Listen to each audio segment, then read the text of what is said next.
Have you ever felt peaceful, but deep down you knew that you were just shut down?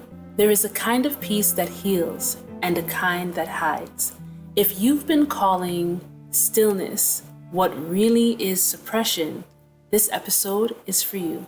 There are people walking around claiming that they are at peace, but what they've really learned to do is how to shut down.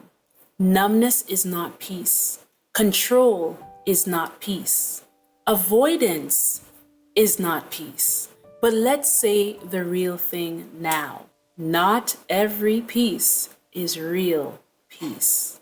So what does false peace actually look like or feel like? False peace feels like not feeling. False peace feels like not having to feel. I want you to think of a time where you literally thought to yourself, you know what? This is fine. This situation is fine. I don't care anymore. I'm at peace. And the reason you thought you were at peace was simply because you were not able to feel anymore.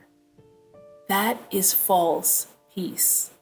False peace also feels like the safety of staying small. Along with that is the silence that keeps things from erupting. So sometimes you may say, you know what? I'm at peace. I don't have to bring that up. That silence that keeps things from erupting is not peace. It's really just avoidance. So we'll get into that later. But remember what I just shared. False peace, that's what it seems like. That's what it looks like. Numbs you.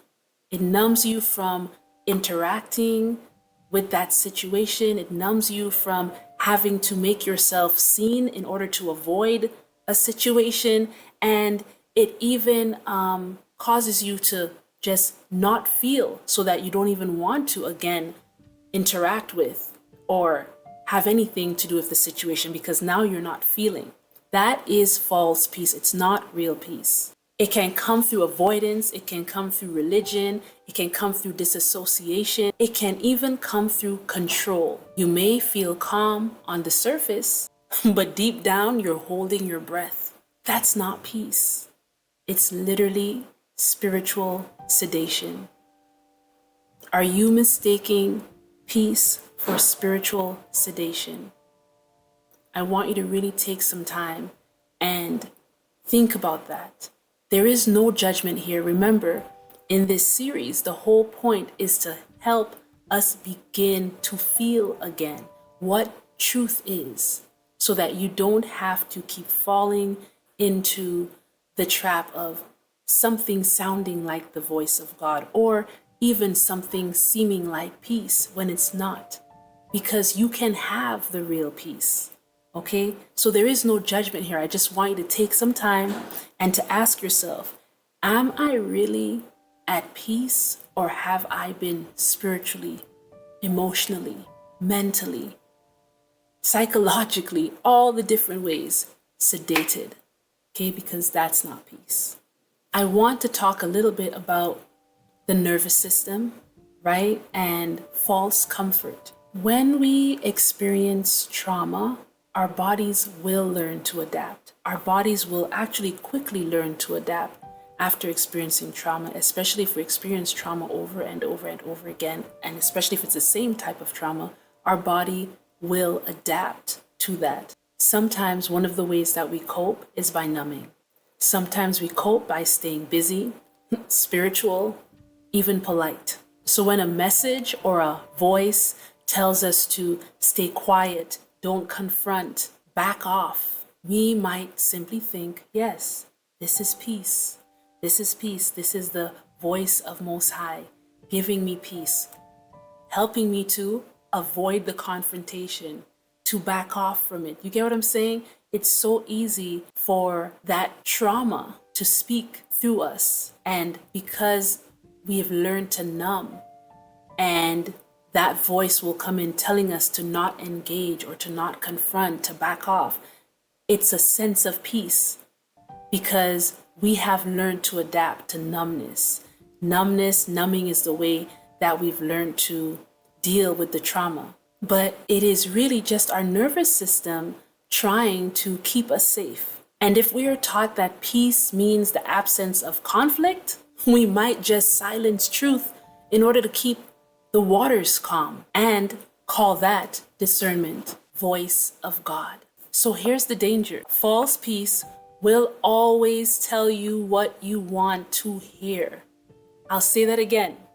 False peace will always tell you what you want to hear so that you don't grow, you don't change, and you don't confront. It will say things like, you don't need to deal with that. You're just being triggered. Let it go. Stay out of it. Protect your peace. I've heard that one a lot. Stay out of it. Protect your peace. Right? Have you heard that? Stay out of it. Just protect your peace. But when that peace means avoiding justice, abandoning your voice, or worse yet, spiritualizing your fear, it's no longer peace. It is not peace. It's passivity wrapped in holiness. And seriously, this is where many of us get lost. Many of us get lost right here. Passivity masked as holiness, right? Turn the other cheek. Holiness. But it's really passivity. Just in order to keep your peace. But it's not peace that you're keeping. Can you see it now? So what does real peace feel like? Okay, what does real peace feel like? The peace of Most High is not shallow. It doesn't bypass truth, it invites you into it. At any cost. It might be quiet, but it's definitely not passive. It may feel still, but it doesn't tolerate lies. Real peace can lead you into confrontation. Real peace can lead you into confrontation. Blessed are the peacemakers. There's a difference between peacekeepers and peacemakers. The person who keeps the peace is one way, but the person who has to make the peace is a whole other way. Because sometimes to make peace is confrontational. Very, very confrontational. And that's something, again, that we're not taught. We often think that, it's like when we think of peace, we just think of being in this like Zen mode, this Zen position, right? We're just in a meditation and it's calm and there's even that word, it's calm and peaceful. But that's the thing. Back to programming, right? Our programming has really messed us up with what the voice of God sounds like, even what peace feels like. So again, real peace can and will lead you into confrontation, not because you love drama, not because Most High loves drama, but because sometimes it's the only way to get wholeness. Real peace has weight. Real peace has fruit. Real peace changes you. Again, where real peace will restore you, false peace will sedate you. So this is how you know. When you come out of the presence of truth, you don't feel silenced, you don't feel sedated. You feel clear, you may feel calm. Your feeling is going to be anchored. You feel anchored, you feel grounded. All of these are true feelings that come with peace. Anchored, grounded, calm. That's the peace of Most High. And you and I, we were born to walk in it.